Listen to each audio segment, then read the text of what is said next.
it's like people taking part in research. They need to feel comfortable. If they don't feel comfortable coming to the venue that you've chose, let them choose a venue, right? Let them choose the venue. You know, if they feel more comfortable sitting in a cafe or in a park, then do that. You know, and it's like, even before I've even arranged to go and meet someone, I've built up a little rapport with them over the phone. You know, I'll message them and I'll talk to them, they can phone me. You know, and it's like, you always make sure that they feel comfortable as well as yourself. I think when we talk about researchers having a conversation with individuals, it also depends on the surroundings that you find yourself in. And this is why people find it very, very difficult to talk about their own issues or on a one-to-one basis, because they don't have the confidence, they don't have the trust. Trust needs to be built. Well, it's your initial approach, first of all. It's your initial approach. And don't push the issue. Because if people feel you're pushing the issue, they're going to stand back. If you give people their space and time and listen, sometimes a good listener is all you need. I would say a bit of, I'm a mother, so I would say a bit of gentle, kind mothering, of kind of check their basic needs. So have they had breakfast that morning? You know, not just a cup of coffee, but some fruit or some snacks. And then if, I'm really big on boundaries and things being appropriate and not offering someone not offering something that they can't. But I would like the idea that researchers could signpost, so that if something comes up, so that they would still be keeping their boundaries. They'd still not be trying to be your friend or trying to be your counsellor. But then, you're going back to your basic needs as well, of thinking, are you hungry? It's even little tiny things. How is the temperature of the room? But you know what I'm thinking as we're sitting here? We've all got quite nice, relaxed, open body language. I don't know about you, but I've sat in research where someone's got their arms folded and it's a bit like this. And then it's like a reminder of please and whatever. And I would like that to go more into people who do research, their training of looking at body language, of their body language. The actual researcher. The researcher to look at their body language, because if someone has got this, and I walk in the room, I'm immediately right, I'm clocking them, you know, whereas this is nice, relaxed, all open body language. I just suddenly thought that I think that should that would really make a difference. Because I get a lot of time paranoid. Of course, understandably. You know, what impact, how they're sitting, how they're speaking, what questions they're asking, the whole thing. They have quite a lot of power and authority in that situation. The researcher needs to understand he's talking to a extreme mental health people. Because very paranoia, very stressed people we are. I'm one of them next one. But still I can get very sensitive. But just how is he looking at me? Why is he moving his feet? Is he judging me? You know, I have a obsessive and compulsive thinking. So I need to be careful how Greta says, that body language. I still do, I'm talking about myself, I still get this kind of sensitiveness. To balance out the questions, so I'm an artist and I've had researchers pepper in with the questions, some questions about my artwork or my art practice, and then I felt seen as a person, not just someone who's homeless, who's mentally ill, who's gone through domestic abuse, XYZ. And then I've immediately felt my body soften and relax, and then they've come back with another question more about the research. So I would say don't go at people like they're in a firing line. I'm here, I'm Greta, I'm an artist and I have lived experience.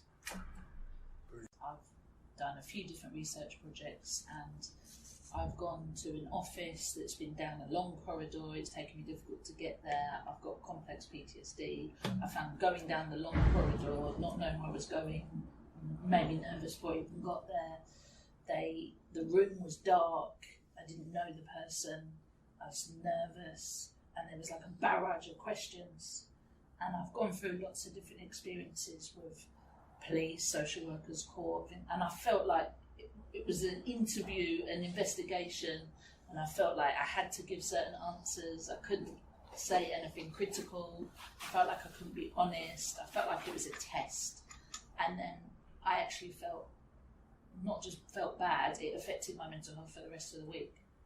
So I'm really mindful now when I do research, what I've got on the rest of the week, or even the rest of that day, that a lot of emotions might come up.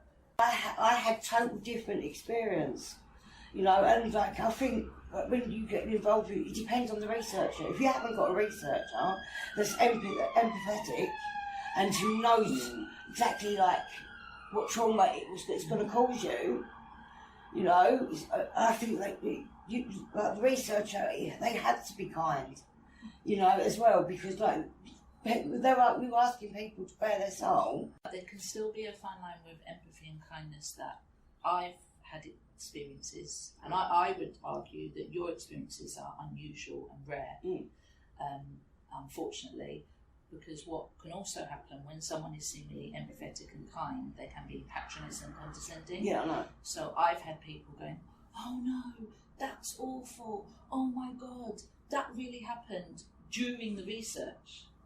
So I've felt quite relaxed and kind of been speaking quite candidly. And yes, I have gone through some horrific experiences. And on the one hand, their reaction showed me they had empathy, but also it actually made me feel shit because they had such a strong reaction that was so awful. Sometimes it's very difficult, like when the researcher would ask this question. So it's difficult questions. Am I going to answer it? Sometimes I'm not going to answer the question because it's very uncomfortable. Yeah, but you're saying that, right? But say with the research, right? Sometimes as well, it's easier for people to go in somewhere and to talk about someone else's experience, so they advocate for them, than it is to talk about their own trauma. You know, so people might find it easier to talk about someone else's than themselves. The problem is that so many people are not getting any support.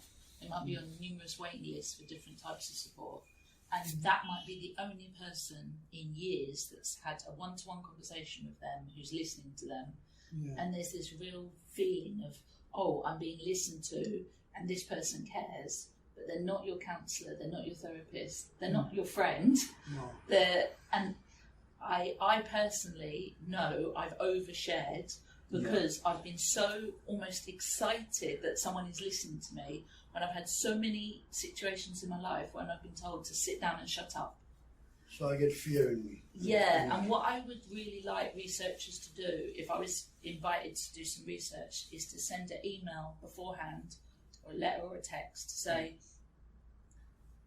do you have any other support? We're not going to be asking difficult questions, or this is not. I think, like, if you've never done research before, and I can speak for myself, when I first did research, I went in thinking, this is like someone who cares, and I'm going to have an opportunity to talk about all these horrible, really personal things. And I was really really vulnerable and really exposed. I suffer from disassociation, and I have had disassociation after doing research because I've been so vulnerable, I've been so exposed, and then I've actually ultimately been a danger to myself. Because when I disassociate, I don't know who I am, where I am, what I am, and I'm trying to cross the road, which is not a great situation to be in. The researcher at that point is either on their lunch break or continuing with their day. My personal experience, some of it's been good and I feel it's been helpful. Other times I feel I've been a bit exploited, I've bared my soul. So it kind of put me off it for a long time, but I do understand the need for research. Because without research, nothing's ever going to get better, but I think there's ways of doing it, make someone feel comfortable make them feel valued, like they're important. What they have to say, their story, their experience is the most important thing in that moment, and not to minimise just because different people have different experiences. So I think really, fundamentally, is listening and putting someone at ease. You know, it's like you always make sure that that person taking part in the research is okay before they get into the building. Exactly. They're okay while they're in the building, and then they're okay when they leave. And the same as, it's not just the same day, it's the next couple of days after. You have to make sure that they're okay. I think any research, I agree with you, Joe, it's important, not just on the day, but the following days, especially if you're touching on what could be difficult topics. I think there's a duty of care, and I think sometimes people think because you volunteer your time to take part in a research study, in some places you get a little £10 gift voucher, and they think, oh, you should be so grateful for that, and they absolutely traumatise you for the whole day, and then you're left to pick up the pieces. I think it's a very fine line. I don't think you can just expect someone to share their whole life story and not do any follow-up with them, make sure they're all right. Has it affected you in any way? So is it always important to listen to everyone's journey, or are there other ways of going about it to still get the same research done but in a simpler way? It's not all. I think it's important to a degree to hear where somebody's came from and you know how they ended up in the situation they ended up in. However, I think it's also equally important to hear what other people has to say about life in general for people in our situations, regardless of whether it's been drugs, alcohol, gambling, homelessness. It doesn't really matter. It's to get an insight into how this can happen. To be made aware that if they don't feel comfortable saying, well, this is my story, I think they should be able to turn around and say, well, this is someone I know's story, but they're really talking about themselves. I think how the questions are asked can really flip it. Yeah. So what's changed for me with good experiences and bad experiences is when someone's asked me about what I know about a system rather than my experience. Right. And then all of a sudden I'm like, in my head, as I'm speaking, wow, I know so much. Actually, I'm an expert on the DWP. Yeah. Now, in another context, it's like, if I was talking about, they were asking me about my poverty and my this, that and the other, then it's all feelings of shame. Yes. Maybe it's like, oh, tell me about your knowledge. It's quite different, isn't it? And for instance, I'm a researcher. He just, smoked a big pipe of crack, and he's in a fantasy one. And, and I'm like approaching him. Is it right way to approach that time? I don't know. After when he's come down, then I'll approach him. But that time I'm not going to, because it's a health risk as well. Also, I think if you approach someone that's just after having that smoke or during that smoke, that person is probably not going to make a whole lot of sense anyways. No, that's not true. No, I'm not saying they won't, but I'm saying there's a risk. Yeah, I don't agree. Right, because at the end of the day, they've still got a voice, and it's still important. The thing is, when you're talking to someone, you can tell if someone is totally off their tits. You'll suss that within the first 10 minutes, or even the first 60 seconds. So then if you don't feel safe, that you can stop the meeting and say to them, we can't do this today, but we can do it another time. Yeah. Do you know what I mean? I like that flexibility. And also as well, if they're not feeling right, do you know what I mean? And they feel that they've got to come and do it because they need the voucher, but they don't feel right doing it, then simple, right? Even if you can do one or two questions, they can still take the voucher. You just get the rest of it by phone, or do you know what I mean? Whichever they feel safer with. Yeah. I done a bit of research recently. We went down there. We were supposed to speak to a couple of people, I really spoke to 2 people and then got told I couldn't speak to the other 2 because they'd had a joint. Alright? I turned around and said, I don't care. And I want to talk to him. And he burst into tears. And was like, no one ever wants to talk to me. Absolutely. I would, if I was a researcher, rather than saying you can't do this if you're on drugs, I would say you can. I've got 2 rules: no violence, and you've got to be on time, or something like that. So say you have those 2 rules, and someone, because regardless of whether someone's on drugs, they could be late and badly behaved, or whatever. Like they're like not necessarily the 2 rules, but do you know what I mean? Like it might be that you have boundaries and a way they've got to behave in the research that is expected in society, whether they're on drugs or not. Well, the thing is, though, when you're making your questionnaires, right, you need an expert by experience involved in making them questions. Yes. So that expert by experience The whole process. can put it down in the questions and in the content that the other person's going to understand. Definitely. Because there's no point going and talking to a person and giving them 15-letter words. They ain't going to have a clue. Do you know what I mean? What type of question? Yeah. So if you've got an expert by experience involved at the beginning of the process, involved all the way through in making the questions, setting them out and how they should be done, it'll make the person that's involved in the question out. And, you know what I mean? It's going to be a bit easier. It's going to make them feel more at ease. Of course, right? It's like whenever I go and I interview and I have to ask anyone to take part, before I go anywhere, I turn around and tell them exactly who I am and that I know where they're coming from and that I have been in the place where they are. And I say to them, it gets better if you want it to. Well, it's like I've now got my name on papers that have been made, you know what I mean? Published papers. You're an expert. The only time I'd ever had my name on a paper before was on a police report. You know? And it's like, it makes you feel, you can't 100%. Can't get over the way you now feel when you see that, and so having people involved and letting them see them published papers makes them feel good.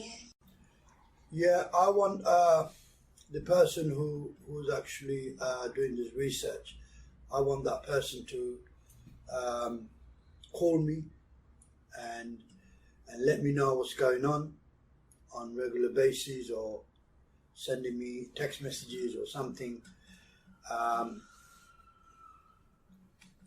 So in that way I'm informed what happens to this research and how basically how we can help, and we go from there. I think it's important, feedback is important, absolutely it's important. Not just support, but to find out what the researcher got out of it. I think that's important. And of course I would be delighted to take part in research, because if I can make a difference that helps just one person, that's fantastic. I think more research needs to be done. I don't think there's enough done, and I don't think the research that a lot of institutes do is aimed at the right people. And I feel very privileged to take part in research. You can make better things for better people, and I'm all for that. But it can be difficult, it takes time and effort, and it can be upsetting talking about your life experience, but I think it makes me a stronger person for it, so I'm all for it.